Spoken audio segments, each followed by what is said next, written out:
Hello दोस्तों, स्वागत है आपका आज के मेरे नए वीडियो में। आज का मेरा ये वीडियो 4th वीडियो है बिजनेस सीरीज एडिशन में। आज के इस वीडियो में मैं डिस्कस करने वाला हूँ आप लोगों के साथ जीएसटी के ऊपर, यानी कि goods and services tax in India.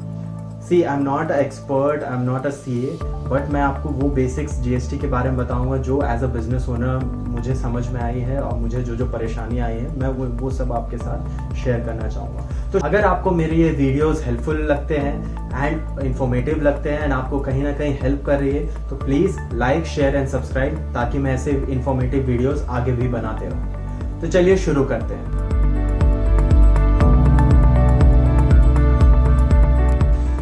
तो दोस्तों, जैसा कि आप सब जानते हो कि जीएसटी 1 जुलाई 2017 से इंडिया में लागू हो गई। ऐसे तो जीएसटी जो कमेटी फॉर्म हुई थी जीएसटी लॉ लाने के लिए, वो ईयर 2000 से स्टार्ट हुई थी एंड 17 साल लगे उसको एप्लीकेबल होने के लिए। आज भी कुछ डिबेट चल रही है, बहुत लोग बोलते हैं कि इतने हड़बड़ी क्या थी लाने में ये वो। अब मुझे ये नहीं समझ में आता कि 17 साल लग गया एक लॉ को आने में, अब कितना टाइम चाहिए आपको। तो अब बात करते हैं जीएसटी के एडवांटेजेस पे। तो जीएसटी क्या है? जीएसटी एक multi stage and source based indirect tax है। फॉर एग्जाम्पल, अगर आप एक बिस्किट बनाने की कंपनी है तो सपोज आप एक रॉ मटेरियल खरीद के लाते हैं 100 रुपए में, तो जब 100 रुपए का वो आप रॉ मटेरियल खरीदे तब उस पर एक जीएसटी लगेगा।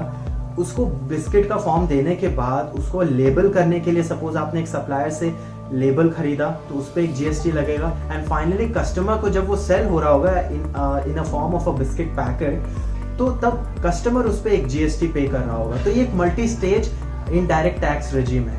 एंड सोर्स बेस्ड क्या हुआ? सपोज आप महाराष्ट्र में ये बिस्किट फैक्ट्री चला रहे हैं एंड आपकी ये बिस्किट डिलीवरी हो रही है वेस्ट बंगाल में, तो जो जीएसटी है वो पूरी जाएगी वेस्ट बंगाल गवर्नमेंट को। क्यों? क्योंकि सोर्स जो है, सोर्स ऑफ कंजम्पशन जो बिस्किट है वो है इन वेस्ट बंगाल। अगर दूसरे एडवांटेजेस की बात करूं जीएसटी की, तो सबसे बड़ा जो एडवांटेज वो ये है कि जैसा कि आप देख सकते हैं इतने सारे डिफरेंट टैक्सेस थे प्रीवियसली, मतलब जीएसटी आने से पहले ना सिर्फ 3 जीएसटी वेरिएंट्स रह गए, सीजीएसटी, एसजीएसटी, आईजीएसटी। तो बात करते हैं इन 3 टैक्स वेरिएंट्स की। तो सपोज आपकी बिस्किट फैक्ट्री बिस्किट बनाती है वेस्ट बंगाल में एंड वो वेस्ट बंगाल के किसी स्टेट में वो बिस्किट कंज्यूम भी हो रही है, यानी कि सेल भी हो रही है। तो यहाँ पे जो जीएसटी लगेगा वो होगा सीजीएसटी प्लस एसजीएसटी, यानी कि सेंट्रल गवर्नमेंट अपना यहाँ पे हिस्सा लेगी एंड स्टेट गवर्नमेंट अपना यहाँ हिस्सा लेगी उस इनडायरेक्ट टैक्स का। एंड सपोज मान लीजिए आप वेस्ट बंगाल में बिस्किट बन रही है लेकिन वो सेल हो रही है महाराष्ट्र में,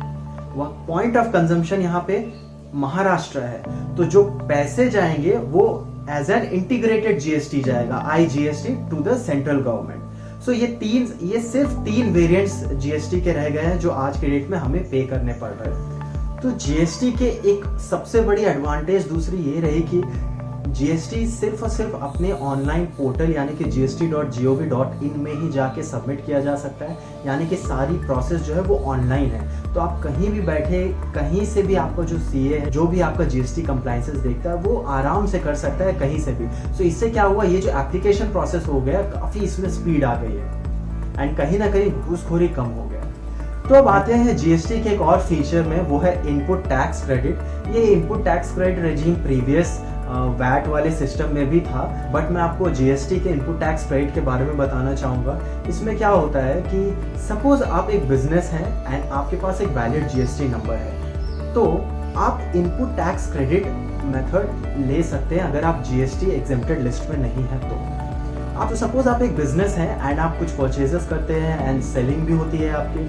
तो सपोज आप एक बिजनेस फैक्ट्री के ओनर हैं एंड आप अपने परचेज में 100 रुपए का मान लीजिए आटा खरीदते हैं, फ्लावर खरीदते हैं एंड एज एन आउटपुट आप उस आटे का बिस्किट बना के सेल करते हैं। तो जब आप आटा खरीद रहे थे तब भी आपने उसमें कुछ टैक्स दिया होगा, सपोज मान लीजिए 10 रुपए आपने उस पर टैक्स दिया होगा, तो टोटल आपका जो इनवॉइस बना होगा वो 110 रुपए का होगा। एंड दूसरा जो है, आप जब बिस्किट सेल कर रहे होंगे तब भी आप अपने कंज्यूमर से टैक्स ले रहे होंगे। सपोज आप बिस्किट 200 रुपए का पैकेट का बेच रहे होंगे तो उस पर मान लीजिए 20 रुपए टैक्स बना, तो 220 रुपए आप ले रहे होंगे। तो क्योंकि आपने जब परचेज किया था आपने ऑलरेडी सरकार को 10 रुपए टैक्स दे दिया था, तो सेलिंग के वक्त जो आपने 20 रुपए कंज्यूमर से लिया उसमें से सिर्फ आप 10 रुपए माइनस करके यानी कि सिर्फ 10 रुपए आप सरकार को जमा करेंगे। तो यहाँ पे जो 10 एक्स्ट्रा 10 रुपए वो आपके पास बच जाएगा। ये आपने इनपुट टैक्स क्रेडिट क्लेम किया है। यहाँ पे आपको एक बहुत ही इंपॉर्टेंट चीज याद रखनी है, वो ये है कि जब भी आप कुछ परचेज कर रहे हैं तो आपको एक जीएसटी बेस्ड इनवॉइस लेना होगा, यानी कि आप अपना जीएसटी नंबर देंगे उन्हें एंड वो उस जीएसटी नंबर पे आपको एक इनवॉइस बना के देंगे, ताकि जब वो जीएसटी फाइल कर रहे होंगे तो आपके जीएसटी नंबर में बाय डिफॉल्ट 10 रुपए जो है वो शो करेगा, तब आप जाके इनपुट टैक्स क्रेडिट क्लेम कर पाएंगे। अगर वो फाइल नहीं करते अपने तरफ से तो आप नहीं कर पाएंगे। तो ये आपको याद रखना है, आपको जीएसटी बेस्ड इनवॉइस ही लेना है।